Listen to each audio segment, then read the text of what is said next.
여기가 사실 그 범죄도시 2 촬영 현장이에요.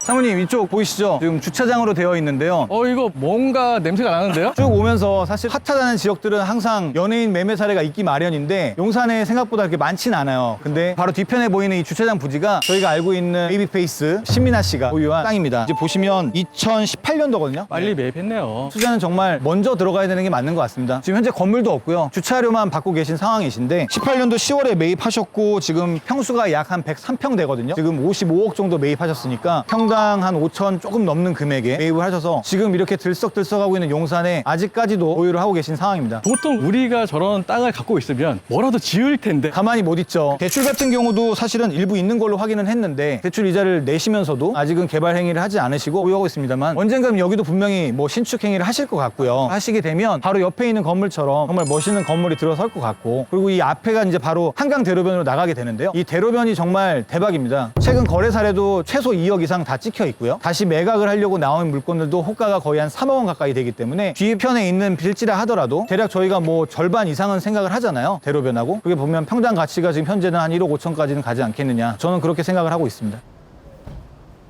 여기 뭐 고미형이 있네요. 사모님 여기가 테디베르 하우스라고 용리단길에서 진짜 1티어 가장 유명하고 가장 SNS에 많이 올라오는 빵집인데요. 정말 맛있고 이 테디베르 하우스라는 게 이쪽에 자리를 잡으면서 정말 용리단길을 많이 알렸고 매장을 운영하고 계시는 김훈 셰프라는 분이 계시더라고요. 근데 이분이 서민갑부 채널에도 나오셔서 테디베르 하우스하고 쌤쌤쌤이라는 미국 가정식 컨셉의 그 매장을 또 하고 계신데요. 둘 다 정말 대박 맛집으로 소문이 나서 연매출 거의 한 60억을 하고 계신다고 할 정도로 대단하시더라고요. 이 테디베르 하우스가 워낙 이제 젊은 사람들한테 인기를 많이 끌고 있다 보니 사람들이 없는 시간대에도 항상 붐비는 그런 장소이고요. 건너편으로 보시면 아무래도 여기가 유명하다 보니까 그 주변으로 고깃집이라고 어디나 가나 고깃집 하나씩 있는 것처럼 이 고깃집이 있고 개인적으로 한번 정말 가보고 싶었던 위스키 바인데 옆에 보시면 창문이 조금 다르게 되어 있잖아요. 이런 것도 사실은 효율적으로 봤을 때는 다 공간을 활용해야 되지만 여기는 조금 더 각을 만들어서 더 노출을 많이 시킨 거죠. 저도 이제 지나다니다 보면 정말 한번 가고 싶다는 생각이 많이 들었던 장소인데요. 밤에 되면 여기가 조명이 싹 바뀌면서 사람들이 어디서 왔는지 모르게 꽉 차고 그렇습니다. 근데 저 건물은 뭔가요? 이 건물 정말 저도 지금 보면서 조금 놀랐는데요. 최근에 제가 왔을 때는 아직 이제 준공이 다 끝나지 않아서 모습을 안 갖췄었는데 지금 와보니까 진짜 웅장하게 지어놨는데 이 건물이 사실은 21년도 거래됐더라고요. 그때 당시에는 이런 형태의 건물이 아니라 땅을 사신 거죠. 소위 말해 토지를 사셔서 신축 행위를 하시려고 앞에 나와 있는 필지는 한 6,500 정도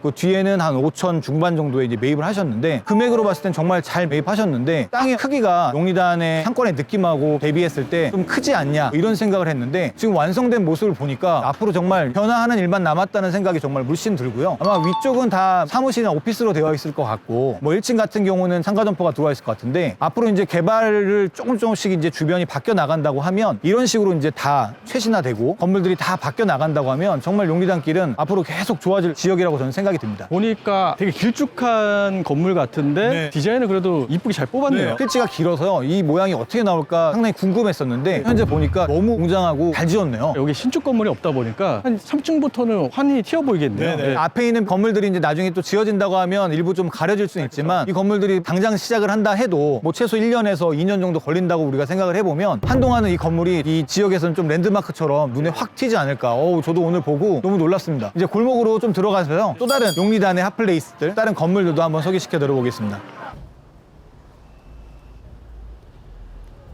네, 사모님 여기 뭐 하는 데 갔어요? 좀 베트남 음식점 아닌가요? 네, 베트남 음식점인데요. 여기가 사실 그 범죄도시 2 촬영 현장이에요. 이 용리단길을 쭉 걸어오시면서 보셨겠지만 다양한 점포들, 이색적인 것들 많이 봤는데 그 와중에 정말 큐트라는 이 매장이 용리단길을 크게 발전시킨 그런 매장 중에 하나거든요. 여기가 그럼 쌀국수 전문점인가요? 베트남 쌀국수 약간 노상에 보면 그런 컨셉으로 지금 만들었다고 저는 알고 있고 실제로 이제 이런 감성을 또 도심에서 느껴보기 어렵다 보니까 인테리어를 좀 그렇게 하신 것 같아요. 그러니까 야자수도 이렇게 해놓고 약간 관광 명소가 된 거죠. 또 저녁 같은 경우엔 여기가 밤문화의 느낌이 또 있어요. 지금은 좀 조용하지만 밤이 되면 어디서 모르게 사람들이 모여서 또 음악 소리가 커지고 주거 지역이 그렇게 주변에 많지 않다 보니까 제 생각에는 민원에 대한 소음도 좀 적을 것 같아요. 그러다 보니 건물적으로 봤을 때는 많이 노후돼 있지만 상권 자체로는 상당히 도움이 많이 되고 있는 상태여서 젊은 사람들이 많이 찾고 있는 그런 상황입니다. 일단 이제 메인 쪽으로 한번 나가 보시고요. 가장 핵심인 아모리 퍼시픽 사옥을 한번 저희가 구경해 보고 용산 어린이 정원이 있는 출구 쪽에서 마무리를 지을까 합니다. 그러면 이제 여기까지가 용리단길이었다고 하면요. 저 위쪽이 바로 국방부 청사 쪽이고 저기서 이제 퇴근 시간 되면 진짜 어마어마한 차들이 막 몰려 내려옵니다. 이 길을 통해서 쭉 나가게 되는데요. 메인길 뒤편에 있는 이 상권에서는 어느 지역이나 흔히 볼 수 있는 그런 프랜차이즈들도 많이 들어와 있어요. 봉피항이라든가 은행골, 뭐 일일양, 기타 이런 그 점포들이 바로 대로변 이면에는 이렇게 형성이 되어 있고, 이제 앞쪽으로 저희가 좀 나가보게 되면 이제 아모레 퍼시픽 사옥이 있는데요. 가보시죠. 저희가 삼각지역에서부터 쭉 용리단길을 통해서 신용산역 1번 출구 앞에 이제 왔는데요. 사실 뭐 길이상으로는 그렇게 넓진 않습니다. 한 800m 내외의 거리인데 그곳에 정말 아기자기하게 이색적인 공간들이 많이 만들어져 있고요. 이것도 신축 건물도 몇 개 보았지만 앞으로도 정말 변화가 될 수 있는 그런 지역이라고 저는 생각이 되고, 일단 신용산역 하면 이 아모레 퍼시픽 사옥을 빼놓을 수가 없어요. 정말 어마어마하게 웅장하죠. 데이비드 치퍼필드라는 그 유명한 건축가분이 설계를 하셔가지고 상도 받고, 현재는 아모레 퍼시픽 사옥이라고 하지만 전체를 다 쓰고 있는 건 아니고요. 여기 아모레 퍼시픽하고 3일 회계법인. 아모레 퍼시픽 임직원들이 한 3,500명, 그리고 이제 3일 회계법인이 한 2,600명 정도 상주하면서 근무를 하고 있다고 저는 알고 있고, 1층에서 3층까지는 개방이 되어 있어서 한번 오실 기회가 있으신 분들은 정말 현대식으로 깔끔하게 지어놨거든요. 좋은 볼거리가 되실 것 같고, 저쪽에서 사람이 많이 나오는 것 같은데 저희가 바로 그 어린이정원이 이제 출입이 가능한 출입구인데요. 저게 이제 오픈이 되면서 아무래도 외부에서 이제 많은 분들이 공원을 방문하셨다가 용리단길을 방문하시고, 이런 식으로 한권이 조금씩 더 커져가고 있는 그런 상황입니다. 오늘은 간단하게 이제 용리단길을 좀 소개를 해드렸는데요. 사실 용산은 너무나도 호재들이 많은 지역이에요. 저희가 서 있는 곳 이 건너편으로도 많은 지역들이 다 지금 개발구역으로 묶여 있고, 그리고 아모레 퍼시픽 같은 경우도 이 뒤편으로 국제지구들이 아파트가 거의 다 완공되었거든요. 지금 뭐 최근에는 강남 3구 중에서도 송파를 앞지른 용산이라고 할 정도로 앞으로의 용산은 정말 발전 가능성이 많고 투자처로서도 매력이 있는 지역이기 때문에 빌딩 시장에 관심을 갖는 구독자분들께서 살펴보실 만한 그런 지역이라고 생각이 됩니다. 그리고 저희가 지나다 보니까 아직 개발할 만한 데가 아직도 많이 남아있고, 제가 볼 때는 계속 개발이 될 것 같네요. 저희가 이제 오피스가 막 밀집되어 있는 사이에서 중간중간에 이제 신축이 되는 그런 현장들을 주로 봤다면, 용산은 아예 흰 도화지 같은 느낌으로 앞으로 이곳이 어떻게 발전할지 그리면서 용산을 좀 바라보신다 그러면 조금 더 괜찮은 인사이트를 얻지 않으실까 생각이 됩니다. 저는 근데 용리단길이 흥한 가장 큰 이유가 이거로 보거든요. 맞습니다. 아모레 퍼시픽. 여기에 상주 인구도 많고 또 손님들도 많이 오고 하다 보니까 용리단길까지 이어지지 않았나라는. 강남